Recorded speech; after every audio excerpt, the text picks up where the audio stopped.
Sir, आज हम सब फॉरेन मिनिस्ट्री की वर्किंग पे अपने अपने बयान दे रहे हैं। मेरे पास टाइम थोड़ा है, मैं एक ही मुद्दे पर एक ही टॉपिक पे बात करना चाहता हूं, विच कंसर्न माई कम्युनिटी।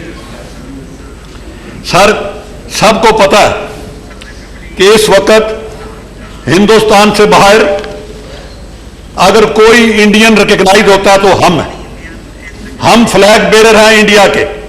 कहीं कोई पगड़ी वाला नजर आए वो कहते हैं इंडियन जा रहा है। और हम वो हैं जिन्होंने बाहर जाके कनाडा में 9 मेंबर पार्लियामेंट हमने इलेक्ट किए, कनाडा में एक प्राइम मिनिस्टर हमने डेमोक्रेसी में इलेक्ट किया, अमेरिका में पहला मेंबर पार्लियामेंट दिलीप सिंह सौंद हमने बनाया, सिंगापुर में 2 पार्लियामेंट मेंबर हैं, अभी कोलालमपुर की इलेक्शन में 2 सरदार जीते हैं।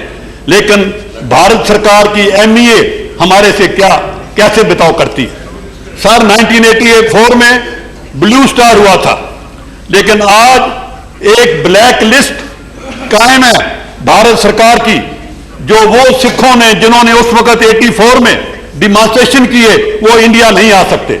आपने उनके वीजा बंद कर रखे हैं। यू आर क्रिएटिंग एनिमिटी खुद। और वो एनआरआई जिन्होंने अमेरिका की वोट आपको दिलाई, अमेरिका के सेंटर को किसने विन आउट किया? हमारे लोगों ने। लेकिन वो इंडिया नहीं आ सकते क्योंकि आप कहते हो कि वो उस वक्त उन्होंने किया था। सर, फॉर गॉड सेक ये ब्लैक लिस्ट खत्म की जाए।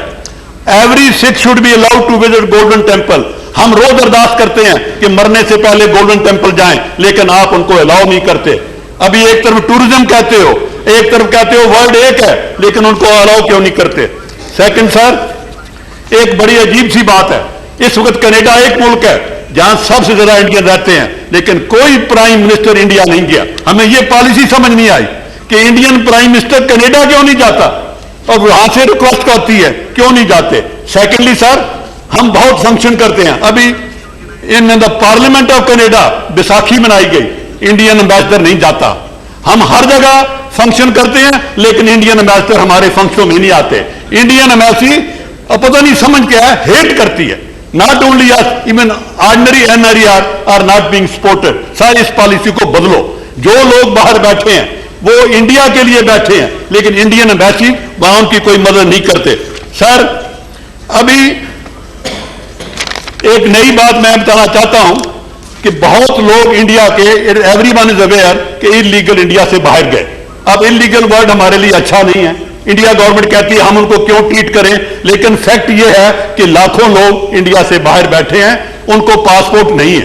अभी 2 कंट्रीज में, स्पेन और इटली ने लिबरलाइज किया अपना रूल्स, और वो कहते हैं कि जो इलीगल बैठे हैं वो अपने आइडेंटिटी सर्टिफिकेट लाएं। भारत सरकार उनको सर्टिफिकेट देने को तैयार नहीं है। 2 बार हुआ और बेनिफिट पाकिस्तान ले गया। Pakistan embassy always stand by their country में, इंडियन एम्बेसी नहीं करती। अगर वो पुलिस आइडेंटिफिकेशन सर्टिफिकेट लोगों को मिले तो thousand of people will get citizenship. लेकिन why you are denying that? This is your duty to help Indian. लेकिन ये नहीं हो रहा। डेली डिमॉन्स्ट्रेशन हो रहा है इंडियन का स्पेन की एम्बेसी के बाद। सर, उनको आप देखिए कि ऐसा ही इटली में है। सर, ये मैं आपसे बात करता हूं। सर, इससे अलावा और देखिए, फ्रांस में स्कूलों में सिख बच्चों की टर्बन बैन है। हमारे प्रधानमंत्री जी अभी चीफ गेस्ट गए, लेकिन अभी तक ये टर्बन का बैन दूर नहीं हुआ। सर, और सोचिए, हम सब सेकुलर हैं।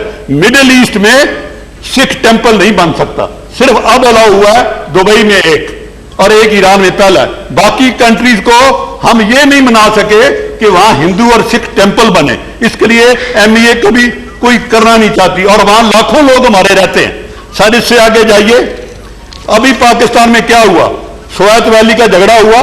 स्वेत में सिख रहते थे, उनको कहा कि जजिया दो। जजिया mean a non Muslim should pay tax, और 2 करोड़ रुपया सिखों ने दिया। लेकिन जजिया लेने के बाद भी उनको वहां से निकाल दिया गया।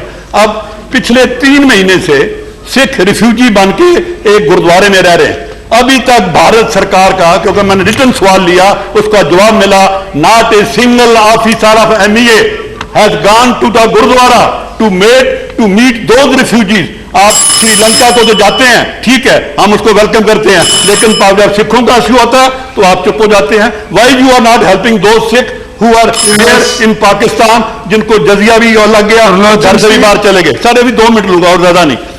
1 मिनट। सर, मेरी ये एक और राय है कि लास्ट ईयर मैंने यहां बोला और फॉरेन मिनिस्टर साहब प्रणब मुखर्जी थे, मैंने एक भी आप फिर दोबारा दोहरा कर रहा हूं, our founder Guru Nanak is the only prophet in the world who went to many countries. मैंने कहा था let Indian embassy should take advantage of that. There are 10 countries which were visited by Guru Nanak 500 years ago.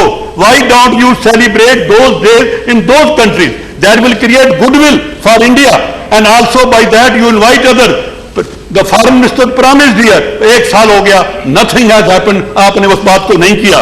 Sir एक और कि ये जो 2 पंजाब है हमारे, एक पाकिस्तान में एक हमारी प्लीज शुरू से ये रही है कि ये पीपल टू पीपल मूवमेंट हो, वो 2 पंजाबों की हो सकती है। वो पंजाब हम एक ही जबान बोलते हैं, but you don't allow visa to Pakistani intellectual, they don't allow visa to our intellectual. Why can't we have visa offices in Lahore and Amritsar? अगर 2 जगह ये दफ्तर खुले तो उससे क्या होगा, पीपल टू पीपल मूवमेंट जो 2 पंजाबों की है ये बढ़ेगी, इसमें ट्रेड बढ़ेगी, economically it is beneficial to both of us. We believe कि पीस के लिए इन पंजाबों में पीपल टू पीपल मूवमेंट को स्ट्रेंथन करिए और लोग जाएं। हो गया